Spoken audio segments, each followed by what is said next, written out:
I think you can continue that experience. Well, that brings us to this, like, because the idea of, I mean, a hero's journey, there's always the dark night of the soul, and then there's the emerging from the cave. That's literally the resurrection. That's it. So, like, where are we at on finishing the story? Yeah, well, you gotta, of course, that's been working its way out too, and that took longer because that's a bigger story. It is.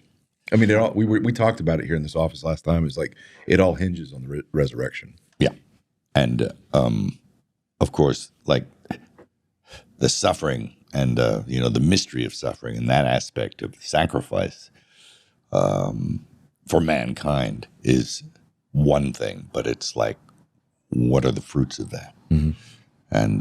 And this is a way bigger idea, and it's just more complex, and you have to ask yourself the question, or there's a question that needs to be asked and hopefully answered, is that I don't think there's anyone, even the most agnostic of us, that doesn't sit there at night sometimes and go, there is such a thing as evil and there is such a thing as good. Mm.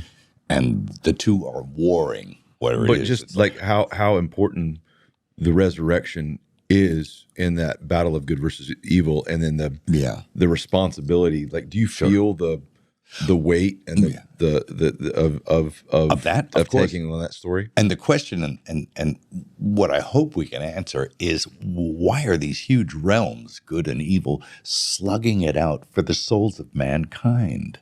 Yeah. Why are we even important in that process? Why?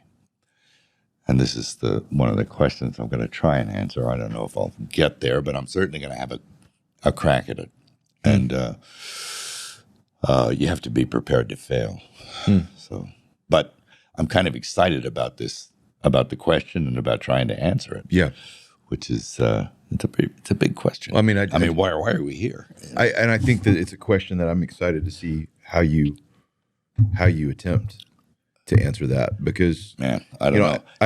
I'm in the dark too. Like it's just I'm going in. Yeah. So stepping into the resurrection, like those questions are really interesting.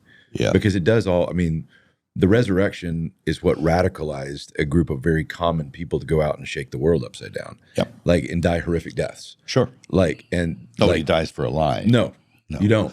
You don't continue like out of benevolence for a friend or somebody that you respect, or even a leader, unless you're absolutely convinced that they conquered death. Well, yeah.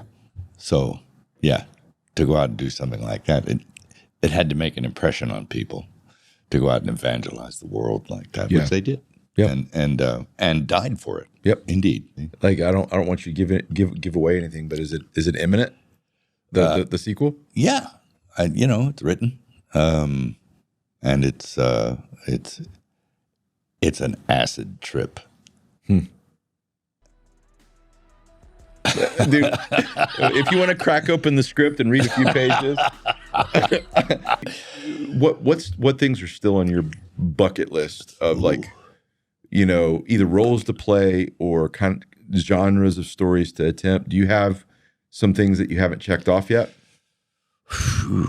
Yeah, definitely. But sometimes you don't know what those things are. I mean, definitely this resurrection project. Yes, that's the bucket list for sure. Is huge.